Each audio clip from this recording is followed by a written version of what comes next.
ถือว่ายังทำได้พอทำได้แต่มาก็ต้องทำในหน้าที่ทุกสิ่งทุกอย่างบอกว่าหน้าที่กิจที่รับนิมนต์หน้าที่การงานที่ตัวเองต้องทำต้องรับผิดชอบก็เคยบอกกับญาติกับโยมเลยว่าเกิดมาเป็นคนต้องสู้แต่สู้ในทางที่ถูกที่ต้องที่ประพฤติศีลธรรมเกิดเป็นคนต้องสู้ศัตรูคือยาชูกำลังความคิดความอ่านความเกลียดค้านเป็นศัตรูคนที่ให้คำแนะนำสั่งสอนนั้นเป็นครูบาอาจารย์ฉะนั้นญาติโยมต้องเอาชนะศัตรูคือความเกลียดค้านคือได้สู้บ่ได้ต้องสู้อุปสรรคคือครูอาจารย์เมื่อหลายวันผ่านมาจนถึงปัจจุบันถึงธรรมาภาพจะเป็นหวัดเจ็บคอเสียงแหบแห้งไอธรรมาก็คิดว่านี่คืออุปสรรคเหมือนกันแต่อุปสรรคนั้นมันเกิดได้ขัดขวางเขาได้เอาก็ต้องกำจัดให้พ้นอุปสรรคนั้นไปให้ได้อย่างเขาเจ็บคอเป็นหวัดไอก็กินยารักษารักษาตัวตนความเกียจค้านเป็นหนทางความหายนะคำว่าหายนะในที่นี้ไม่ได้หมายถึงเพียงแต่สิ่งที่ควรได้แต่หายนะนั้นคือเป็นตกอยู่ใต้อำนาจแห่งความเกียจค้านอันนั้นก็สู้บ่ได้อันนี้ก็ทำบ่ได้เพราะอุปสรรคคือการเจ็บไข้ได้ป่วยมีอยู่ญาติโยมมันก็มีทางเดียวถ้ายอมการยอมแพ้มันก็เกิดความหายนะได้ฉะนั้นทุกสิ่งทุกอย่างก็ถือว่าเป็นเรื่องธรรมชาติเป็นเรื่องเกิดมีได้มันก็หายได้ไม่ยอมแพ้วันนี้ก็เช่นเดียวกันเอาจะไหว้พระและสวดมนต์ตามที่เราได้ปฏิบัติมาเพื่อถวายเป็นพระพรชัยมงคลแด่สมเด็จพระเจ้าลูกเธอเจ้าฟ้าพัชรกิติยาภาเอาก็มีจิตใจอันตั้งมั่นขอพระองค์ท่านนั้นได้ทรงหายจากอาการพระประชวรการเจ็บการเป็นหายเป็นปกติพระองค์ท่านมีพระชนมายุยิ่งยืนนานได้100 ขวบเข้าพระบรรษายิ่งขึ้นไปเอาละต่อไปเราไหว้พระพร้อมกันอะระหังสัมมาสัมพุทโธภควา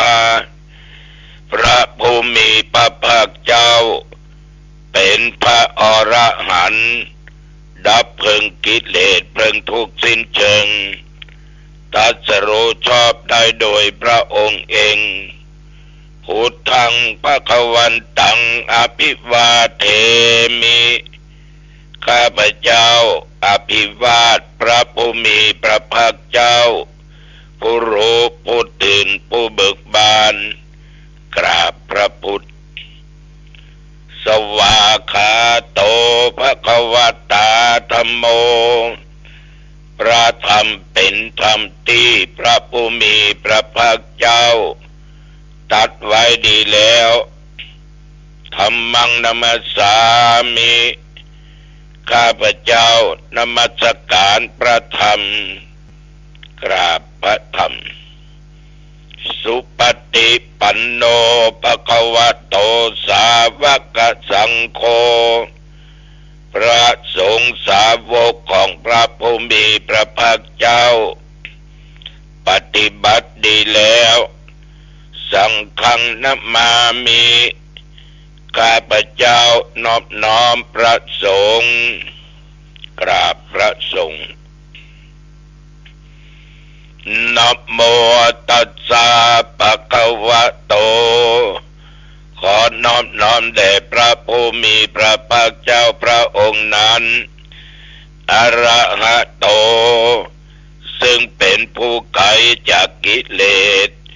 สัมมาสัมพุทธัสสะตรัสรู้ชอบได้โดยพระองค์เองนะโมตัสสะภะคะวะโตขอนอบน้อมแด่พระผู้มีพระภาคเจ้าพระองค์นั้นอะระหะโตซึ่งเป็นผู้ไกลจากกิเลสสัมมาสัมพุทธัสสะ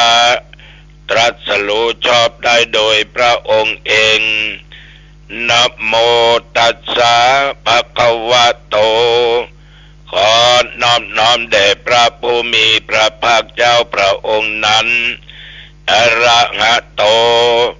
ซึ่งเป็นผู้ไกลจากกิเลสสัมมาสัมพุทธัสสะตรัสรู้ชอบได้โดยพระองค์เองพุทธังสรณังคัจฉามิธัมมังสรณังคัจฉามิสังฆังสรณังคัจฉามิตุติยัมปิพุทธังสรณังคัจฉา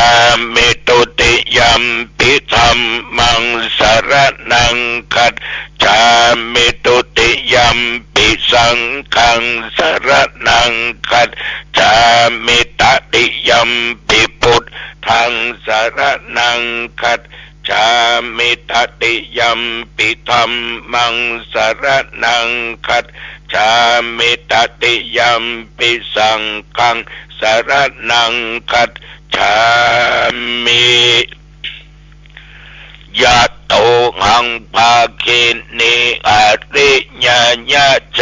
ติยาจโตนาภิจานามิสัญจิจะปานังชีวิตาวโรเปตาเตนะสัจเจนะโสติเตโหตุโสติกัปปชาโพชังโคสติสังฆาโตธัมมานังวิจโยตถาวิริยัมปิติปัสสติโพชังคาจะตถาปะเรสัมมาตุเปกขโพชังคาสัตเตเตสัพพทัสสินามุนินาสัมมาทัคคาตาภาวิตาภาอุลิกตาสังวัตตันติอภิญญายานิพพานายะจะโพธิยาเอเตนะสัจจวัชเชนะโสติเตโอตุสัพพทาเอกัสสมิงสัมมะเยนะโทโมกขันลานัญจกัสสะปังกิลาเนทุขิเตติสวาโพชังเคสัตตะเตสาญิเตจะตังอาภินันทิตวาโรกามุจจินสุตังคะเนเอเตนะสัจจวัชเชนะโสติเตโหตุสัพพทา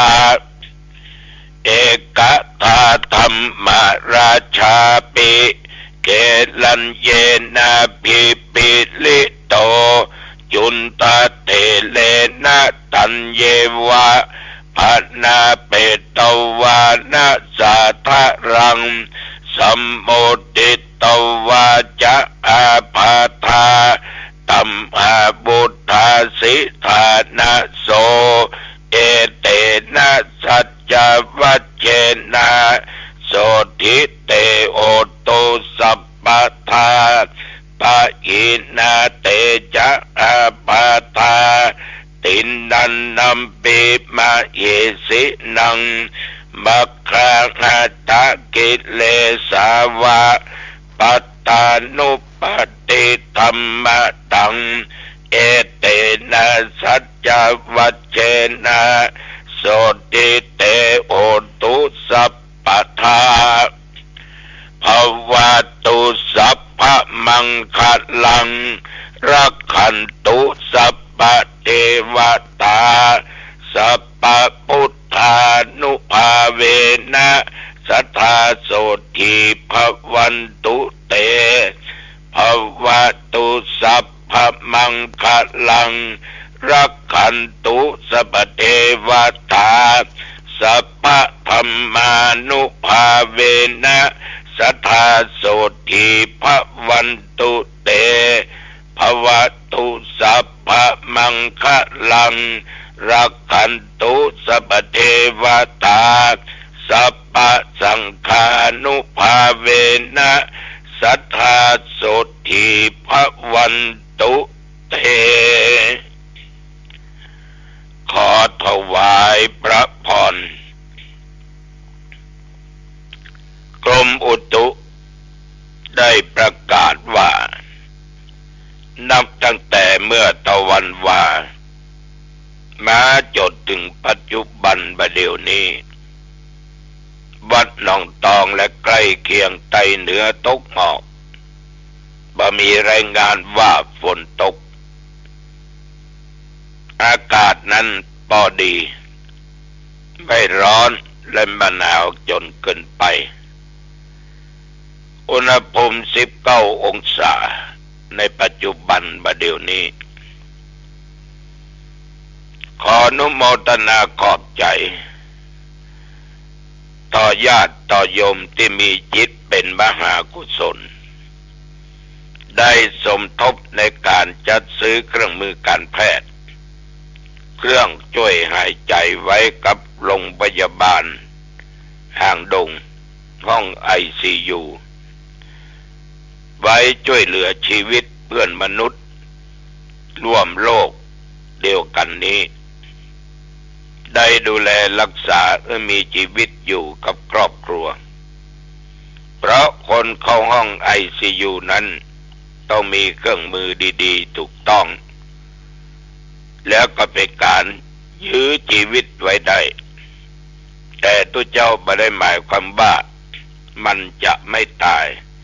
เรื่องตายเป็นเรื่องธรรมดาถ้าจะเกิดขึ้นฉะนั้นญาติโยมห่างดงจำเป็นต้องมีห่อนไปห่อนมาที่ไหนก็บ่ว่างตำล่าตำลุนไปตายกลางตากลางต่างในรถเนี่ยน่าสลดใจถ้าเขามีห้อง ICU เหมือนปัจจุบันเนี้ยมีละ 4-5 เตียงเนี่ยก็บริการญาติโยมได้ช่วยชีวิตญาติโยมได้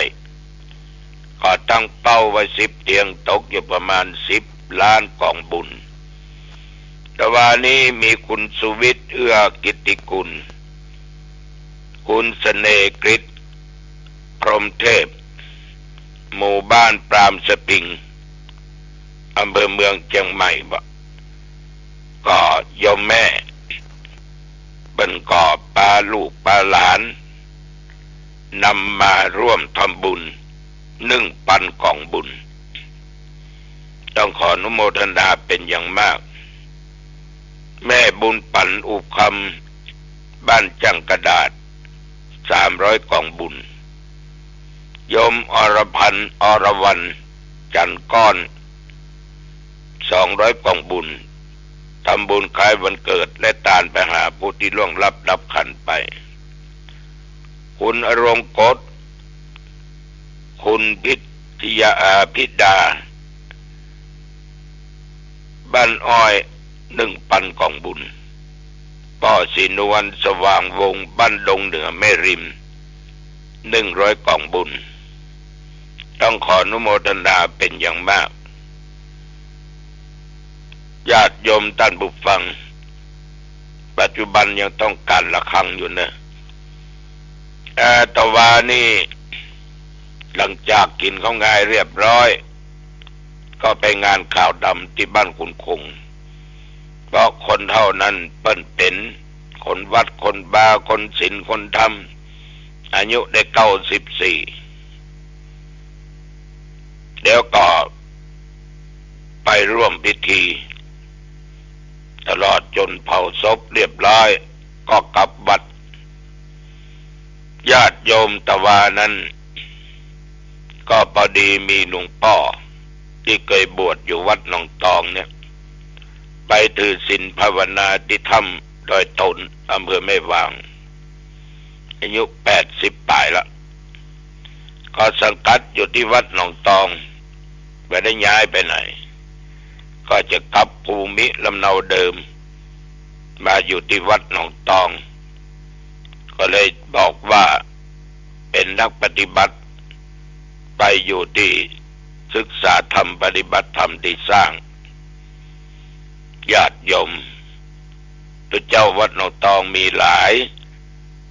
แต่ว่าไปจำภาษาที่นั่นที่นี่ไปฝึกกลยุทธ์วิทยายุทธ์ต่างๆ การปฏิบัติได้จะนำมารวบรวมอยู่ที่เดียวกันแล้วก็ได้ออกไปดูสถานที่ศึกษาปฏิบัติธรรมกะจะสร้างห้องน้ำไว้5-6 ห้องตามที่ญาติโยมได้รับจองเป็นเจ้าภาพแล้วก็จะสร้างกุฏิตามที่ลูกเต้าแม่สายทองเย็นใจจะตานไปให้พ่อคำเย็นใจและพ่อแม่พี่น้องของเปิ้นนอกนั้นที่ยังไม่ได้ทำเตื่อเพราะว่าศาลาติดอยู่รอศาลาแปลงบ้านของญาติของโยมเสร็จก็จะลงมือทำก็คงจะใช้เวลาทำไม่เกิน2 เดือนมันก็คงจะเสร็จฉะนั้นก็จึงขออนุโมทนาและประกาศให้ญาติโยมรับทราบสำหรับแม่บุญด่วนนั้นได้รับทราบแล้วว่าเงินหรือปัจจัยเป็นกองบุญรวมถึงหมด9,000 กองบุญนั้นได้รับทราบว่าโอนเสร็จเรียบร้อยที่ต้องขออนุโมทนาต่อแม่บุญด่วนทูลคำเป็นอย่างมากเอาละญาติโยมท่านผู้ฟังทั้งหลายงานพระราชทานเพลิงศพของหลวงปู่แก้วสุเมโธหรือท่านพระครูสุคนรัตนคุณอดีตเจ้าอาวาสวัดคันธรสป่าสางหลวงปู่นั้นได้จากไปเมื่อวันที่25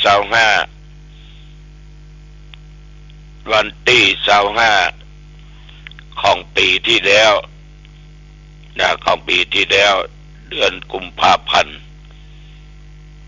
แล้วก็ตั้งศพไว้ที่วัดบัดนี้กำหนดจะพระราชทานเพลิงศพเริ่มเปิดกระทำบุญฟังเทศน์ฟังสวดวันที่23ราตนาสรีระร่างกายหลวงปู่ลงมานอนปราสาทน้อยที่มีเจ้าภาพทำบุญฟังเทศน์ฟังสวดกลางวันกลางคืนณที่ลานวัดวันที่25จะลากปราสาทน้อยไปสู่ปราสาทนกหัสดีลิงบำเพ็ญกุศลตั้งแต่วันที่25ไปถึง28เป็นวันพระราชทานเพลิงศพของหลวงปู่ครูบาจันแก้วสุเมโธญาติโยมเมื่อเพิ่นเสียชีวิตได้90 ปีเต็มบัดนี้91ละถ้าเพิ่นมีชีวิตอาตมาภาพก็อยู่วัดเหนือวัดใต้วัดปีวัดน้องครูบาก็เหมือนกับครูบาอาจารย์ก็เอ็นดูเพิ่นเนาะ ก็อย่างใดก็ตามต้องช่วยกันญาติโยมมีศรัทธาอยากจะรับอันนั้นรับอันนี้สังฆทานประสาทกาก็แจ้งปักความประสงค์ได้ที่ตุเจ้าวัดหนองตองและตะวานี้ก็ได้มีโอกาสได้สนทนาธรรมกับพ่อน้อยป้อนหารที่เปิ้นมาเอวหติวัดติวาเรื่องการปฏิบัติเรื่องการปฏิบัตินั้นญาติโยมก็ได้เน้นได้ถามที่วัดพระธาตุเจ้าสีจอมทองว่าหลวงปู่ครูบาทองนั้นเป็นเอาสติปัฏฐานสี่นั้นมาเป็นข้อวัดปฏิบัติในวิปัสสนากรรมฐานก็ได้นั่งสนทนากันพูดถึงเรื่องสติปัฏฐานสี่ทำสติปัฏฐานเนี่ยญาติโยมเป็นธรรมที่พระพุทธเจ้าสอนแก่พวกสาวกของพระพุทธองค์โดยตลอดนับตั้งแต่พระพุทธเจ้านั้นท่านได้ตรัสรู้จนถึงเสด็จดับขันธ์ปรินิพพานพระพุทธเจ้านั้นมีจุดประสงค์ในการที่สอนพระภิกขุทั้งหลายเจริญสมาธิด้วยสติปัฏฐานนั้นเป็นต้องการทำกายวาจาใจของสัตว์โลกของคนทั้งหลายนั้นบริสุทธิ์หมดจดสองดับความเศร้าความโศกปริเวทนาต่างๆนานาที่เกิดขึ้นแก่คนแก่สัตว์สามดับความทุกข์ทั้งทางกายความทุกข์ในทางด้านจิตใจสี่เพื่อบรรลุมรรคห้าทำเพื่อนิพพานหรือแจ้งอันนั้นมีจุดประสงค์ต่อบุคคลญาติโยมที่ปฏิบัติในกรรมฐานสติปัฏฐานสี่เพราะสติปัฏฐานนั้นเป็นธรรมที่ยอดนะพระเจ้าว่าอย่างนี้เป็นธรรมที่ตั้งอยู่ด้วยสติจะบอกกับญาติโยมตลอดเวลาว่าสติเนี่ยสำคัญมากเมื่อจะทำเมื่อจะพูดเมื่อจะคิดต้องใจสติระลึก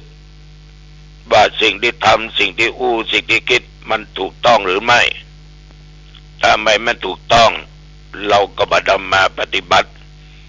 มันถูกต้องเอาก็นำมาปฏิบัติ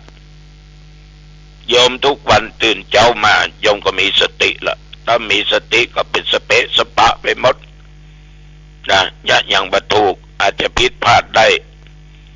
แม้แต่นึ่งข้าวทำอาหารหุงข้าวจัดของค้าขายอันนั้นมีที่ไหนจิตใจมีที่ไหนโยมต้องมีสติถ้าสติปั๊มเป๋อสติฟุ้งขาดสติมันจะบ่เรียบร้อยฉะนั้นสติเนี่ยญาติโยมคือธรรมที่เมื่อเอาพิจารณาตามกำหนดรู้ถึงอาการต่างๆที่มันปรากฏขึ้นกายเวทนาจิตและธรรมกายานุปัสสนาสติปัฏฐานพิจารณากายเป็นอารมณ์เวทนานุปัสสนาสติปัฏฐานพิจารณาเวทนาเป็นอารมณ์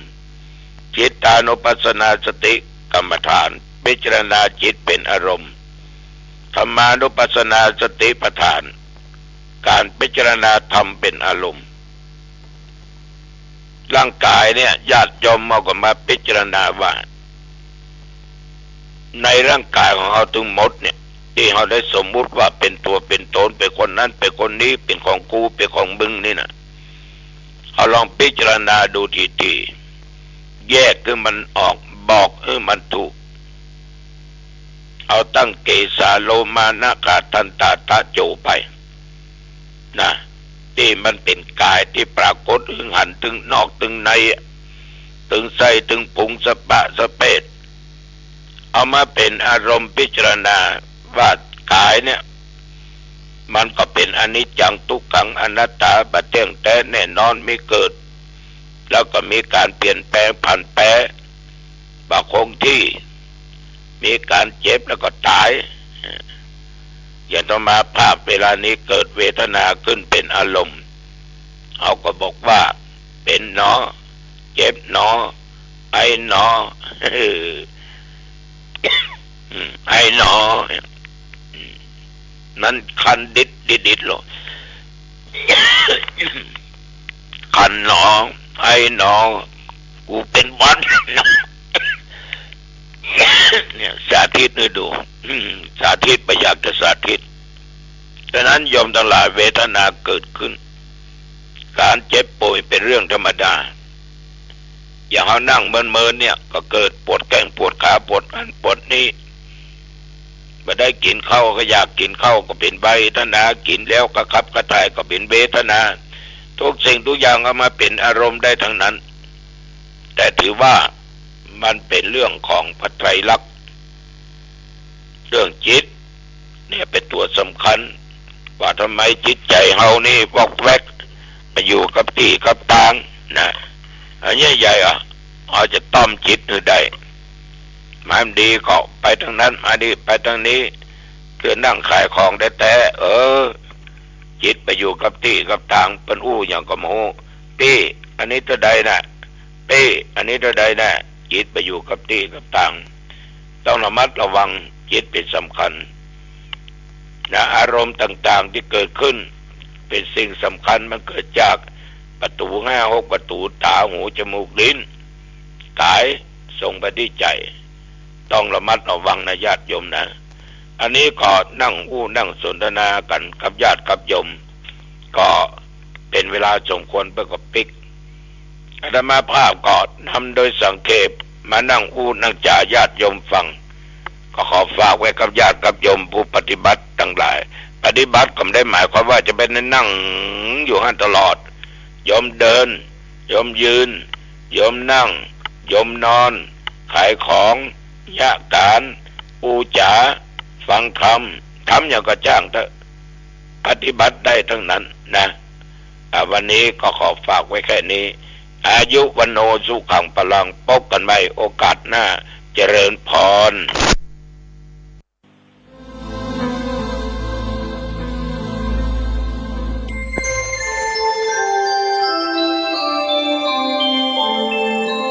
ขณะนี้ท่านกำลังฟังสถานีวิทยุกระจายเสียง FM 104.5 เมกะเฮิรตซ์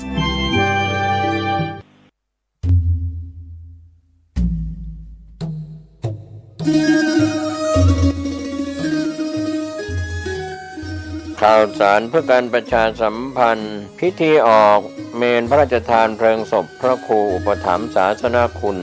กำหนดการพิธีกำหนดงานพระราชทานเพลิงศพจัดงานระหว่างวันที่15ถึง21มกราคมพุทธศักราช2567ด้วยพระครูอุปถัมภ์ศาสนคุณพดุงนันทกะมหาเถระอดีตเจ้าวาดวัดป่าแพ่งได้ละสังขารมรณภาพไปวันที่18กุมภาพันธ์พุทธศักราช2566คณะศิษยานุศิษย์ได้จัดพิธีบำเพ็ญกุศลแสดงความกตัญญูกตเวทีถวายเป็นอาจารยบูชาน้อมรำลึกในวาระสุดท้ายและจัดพิธีบำเพ็ญกุศลออกเมนพระราชทานเพลิงศพท่านที่จะร่วมทำบุญงานพระราชทานเพลิงศพหลวงปู่พระครูอุปถัมภ์ศาสนคุณท่านสามารถร่วมทำบุญออนไลน์ได้ที่เลขที่บัญชีโอนเงินร่วมบุญธนาคารกรุงไทยสาขาท่าแพชื่อบัญชีวัดป่าแพ่งเลขที่บัญชี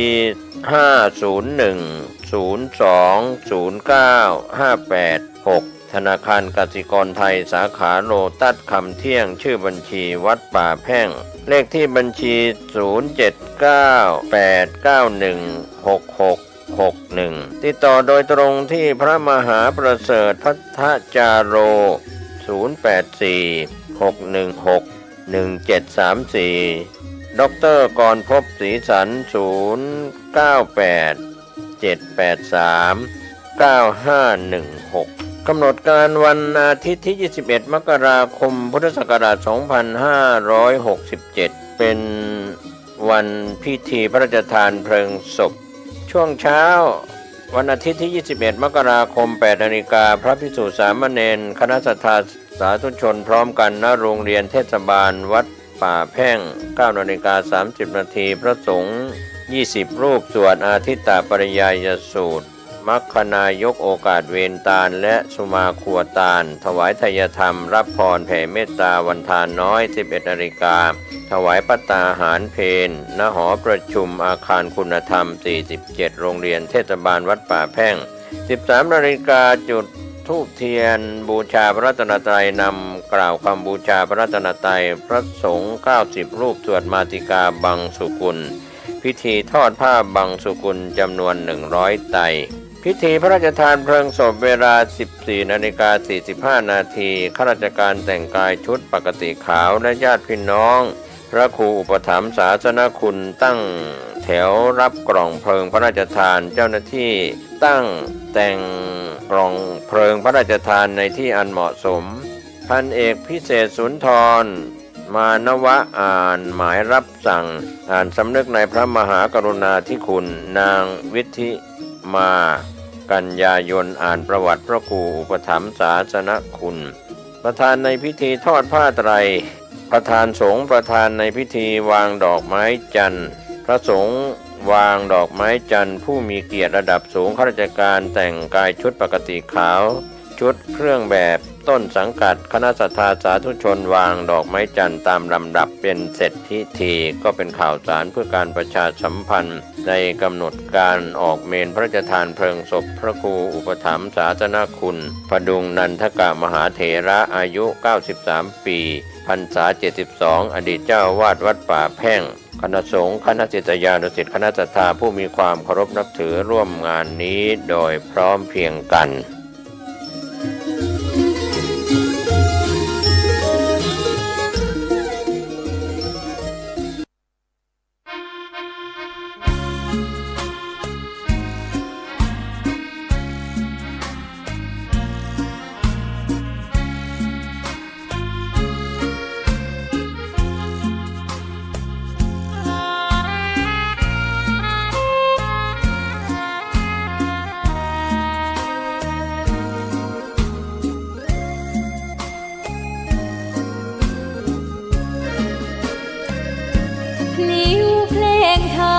ถูกถ้อยคำเข้าถึงจิตใจฟังรายการวิทยุเสียงใสส่งถึงใจไปสู่ปลายนา